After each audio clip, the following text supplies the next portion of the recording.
Bismillahirrahmanirrahim. Assalamualaikum warahmatullahi wabarakatuh. Waalaikumsalam warahmatullahi wabarakatuh. Allahumma alhimna marashida umurina wa aizna min syururi anfusina wa min sayyiati a'malina. May yahdihillahu fala mudilla lahu wa may yudlil fala hadiya lahu. Rabbi zidni. Asyhadu an la ilaha illallah wahdahu la syarika lah wa asyhadu anna Muhammadan abduhu wa rasuluh. Alhamdulillah, kita akan mengadakan taklim tentang keuntungan dari beramal. Fadilah beramal. Sehingga setelah kita bacakan fadilah ini, kita mengetahui keuntungan dari setiap beramal. Dan setiap amal kita, dan setiap beramal kita hadirkan keuntungan di situ. Kalau aku sholat apa untungnya? Kalau aku zikir apa untungnya? Nanti kalau kita sudah termotivasi, nanti akhirnya kita semangat untuk beramal, ya. Ini dulu. Ya.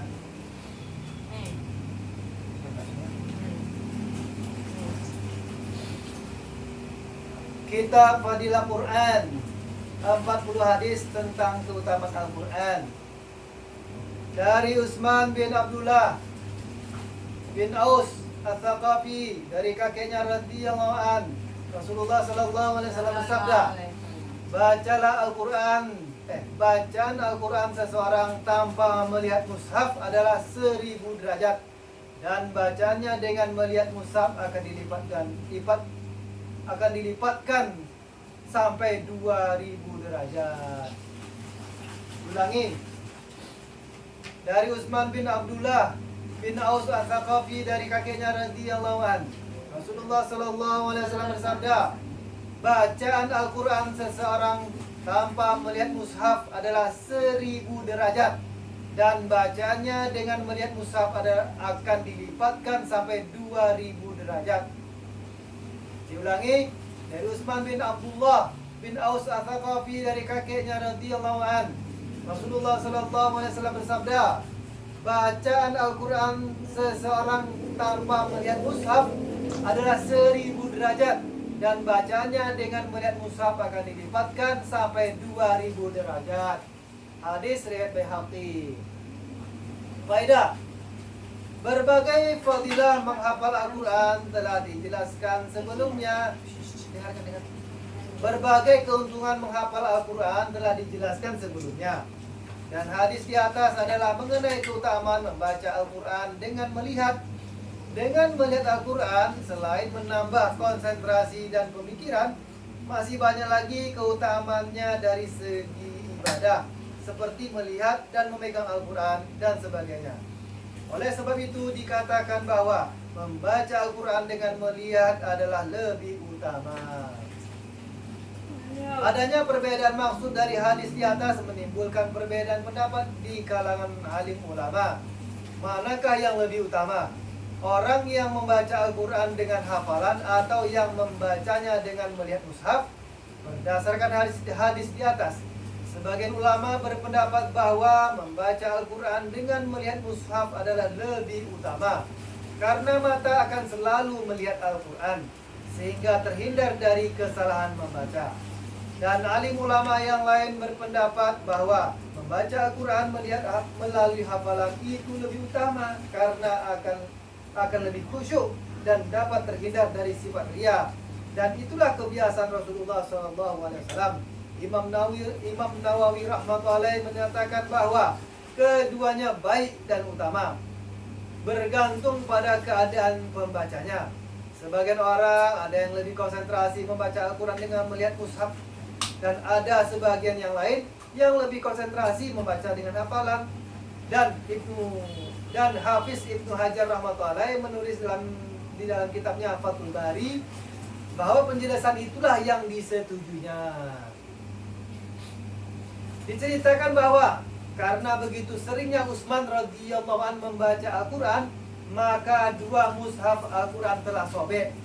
Amr bin Maimun meriwayatkan dalam Syarah Ihya bahwa seseorang yang membaca Al-Quran setelah sholat subuh dan membacanya 100 rakaat akan ditulis baginya pahala seisi dunia ini. Disebutkan juga bahwa membaca Al-Quran dengan melihat sangat bermanfaat bagi mata. Diriwayatkan dari Abu Ubaidah radhiyallahu an, sebuah hadis mursal yang setiap perawinya berkata bahwa mereka mengalami gangguan penglihatan. Lalu guru-guru mereka menasihati agar selalu membaca Al-Quran dengan melihatnya. Diriwayatkan bahwa Imam Syafi'i rahmatullahi kadangkala membaca Al-Quran setelah Isya dan menutupnya ketika hampir subuh. Aku lagi. Oh, Mariam lagi ya? Tadi lagi? Iya. Baca nih. Mari baca nih. Dapat di Al-Quran. Nih. Kau masih baca Al-Quran? Mari baca apa nih? Tentang fadilah sholat. Pentingnya sholat. Ya. Langsung. Maria. Iya, ini Ustaz. Boleh bisik-bisik tuh. Coba, Jangan baca cepat dulu. lah. Jangan komentari ya, saya aja lah. Coba, ini bacanya yang kecil. Fadilah sholat. Ah. Pentingnya sholat. Hadis ke tunggu loh. Hadis ke Hadis ke-7. Nah, artinya Dari Abu Hurairah radhiyallahu an berkata, dua orang dari kabilah Bali, suatu kabilah keturunan Qudha'ah, telah masuk Islam di hadapan Rasulullah SAW. Salah seorang dari keduanya telah mati syahid dan seorang lagi mati setahun kemudian. Talha bin Ubaidillah radhiyallahu an berkata, aku bermimpi bahwa orang yang mati terakhir itu dimasukkan ke surga lebih dahulu daripada orang mati syahid.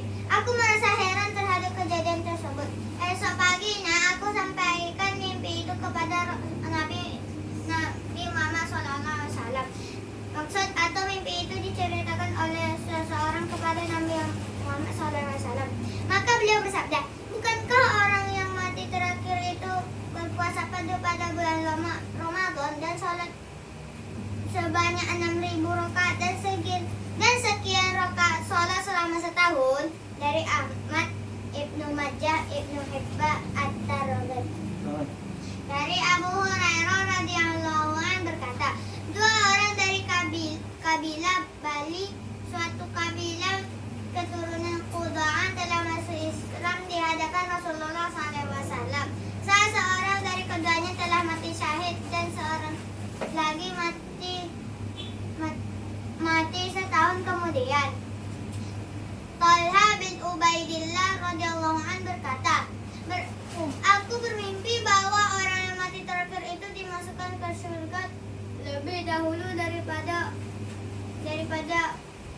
yang mati syahid. Aku merasa heran terhadap kejadian tersebut. Esok paginya aku sampaikan mimpiku kepada Nabi Muhammad SAW. Maksud atau mimpi itu diceritakan seseorang kepada Nabi Muhammad SAW. Maka beliau bersabda, bukankah orang yang mati terakhir itu berpuasa penuh pada bulan Ramadan dan sholat sebanyak 6.000 rakaat dan sekian rakaat sholat selama setahun? Dari Ahmad, Ibnu Majah, Ibnu Hibban, At-Tirmidzi.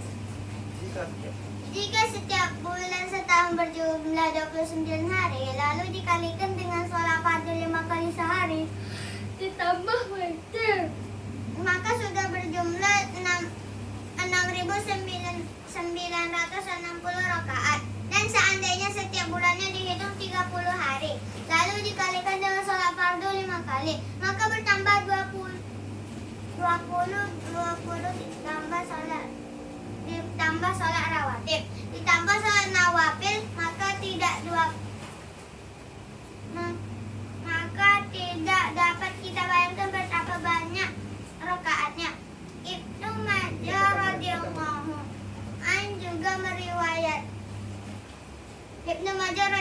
an juga meriwayatkan kisah di atas dengan rinci. Talha radhiyallahu an sebagai orang yang memimpinkan hal ini bercerita, ada dua orang dari satu kabilah datang kepada Rasulullah SAW dan keduanya masuk Islam secara bersamaan. Sahabat yang satu adalah orang yang penuh semangat dan berani, sehingga di suatu peperangan dia telah syahid dan satunya lagi meninggal dunia setahun kemudian.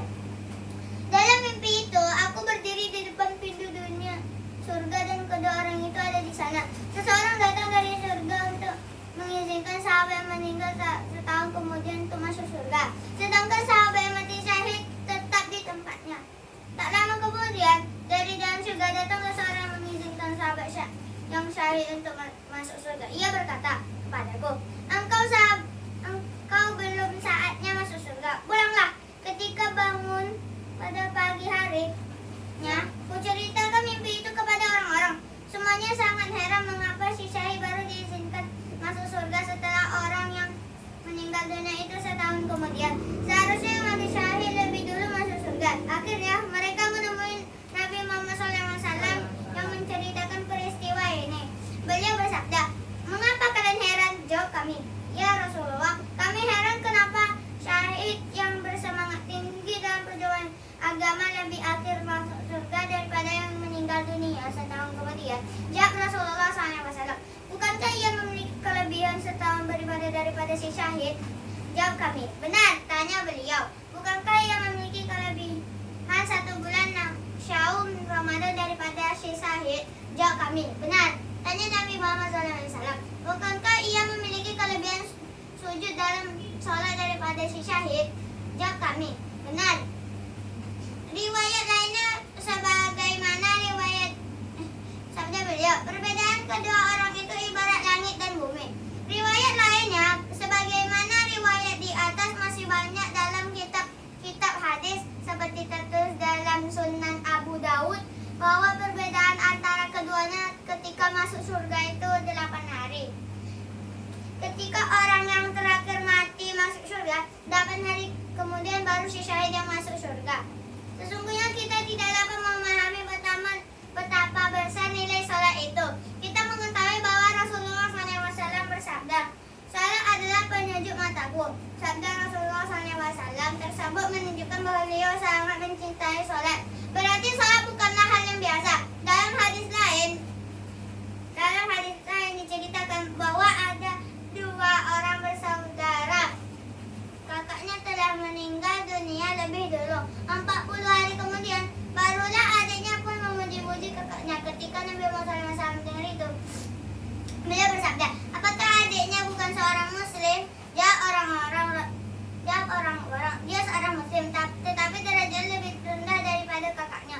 Rasulullah SAW bersabda, "Bagaimana kalian tahu dalam 40 hari itu betapa banyak derajat adiknya yang telah ditinggikan karena sholat? Perumpamaan sholat 5 waktu bagaikan anak sungai yang jernih dan di depan rumah seseorang, dan ia mandi di anak sungai itu setiap hari 5 kali. Maka apakah masih melekat kotoran di badannya?" Sabda beliau selanjutnya, "Apakah kalian mengetahui ada 40 hari itu? Sejauh manakah sholat telah meninggikan derajatnya?" Terus Kak Aisyah lagi. Nah, Aisyah, Maryam duduk dekat Kak Aisyah. Aisyah sini juga. Aisyah lagi. Jangan coba-coba bacanya ya, pelan-pelan aja. Ada zikir sama. Marilah zikrullah. Hadis ke-17 tentang fadilah zikir hari Sabtu.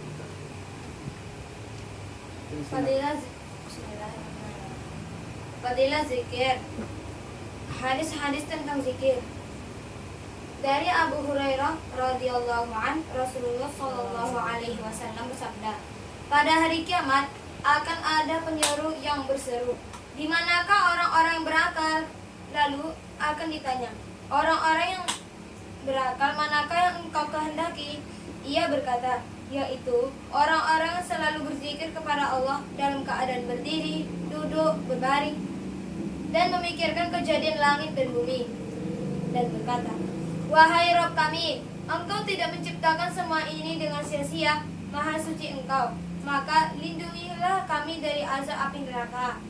Kemudian dipancangkan untuk mereka sebuah bendera, dan setiap kaum akan mengikuti bendera masing-masing. Dan dikabarkan kepada mereka, 'Masuklah ke dalam surga untuk selama-lamanya.'" Dari Asbahani. Diulangi. Dari Abu Hurairah radhiyallahu an, Rasulullah sallallahu alaihi wasallam bersabda, "Pada hari kiamat akan ada penyeru yang berseru, 'Di manakah orang-orang yang berakal?' Lalu akan ditanya, 'Orang-orang berakal manakah yang engkau kehendaki?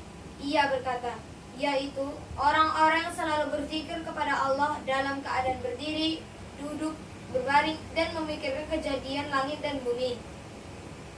Dan berkata, wahai Rabb kami, engkau tidak menciptakan semua ini dengan sia-sia. Maha suci engkau, maka lindungilah kami dari azab api neraka.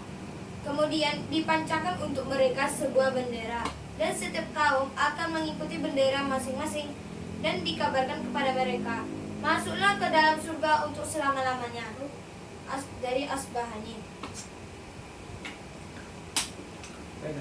Faedah. Memikirkan kejadian langit dan bumi, yaitu memikirkan kekuasaan Allah dan memikirkan hikmah-hikmah ajaib yang terkandung di dalamnya, sehingga akan mengeluarkan ma'rifatnya kepada Allah Subhanahu wa taala. Wahai Rabbku, alam ini adalah taman ciptaanmu. Ibnu Abi Dunya rahmatullah alaih meriwayatkan sebuah hadis mursal bahwa suatu ketika Rasulullah Shallallahu alaihi wasallam menjumpai sekumpulan sahabat radhiyallahu an yang sedang duduk berdiam diri. Beliau bertanya, "Ada apa? Apakah yang sedang kalian pikirkan?" Jawab mereka, "Kami sedang memikirkan ciptaan Allah." Sabda beliau, "Ya, janganlah kalian memikirkan tentang zat Allah, tetapi pikirkanlah tentang makhluk ciptaannya."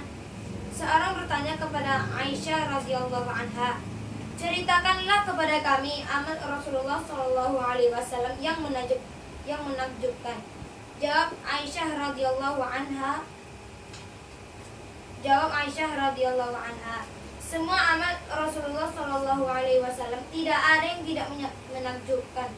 Suatu ketika pernah beliau datang dan berbaring di tempat tidurku dan masuk ke dalam selimutku.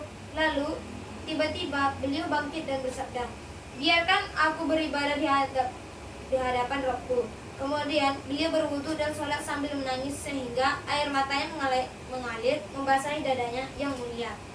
Lalu beliau pun ruku sambil menangis, kemudian sujud sambil menangis. Beliau terus sholat seperti itu sehingga Bilal radhiyallahu an datang untuk mengumandangkan azan subuh. Aku bertanya kepada beliau, 'Ya Rasulullah, bukankah engkau maksum? Dosa-dosa engkau telah diampuni. Mengapa engkau menangis seperti itu?' Beliau menjawab, 'Apakah aku tidak boleh menjadi hamba yang bersyukur?' Wahai Aisyah, bagaimana aku tidak menangis padahal Allah telah menurunkan ayat,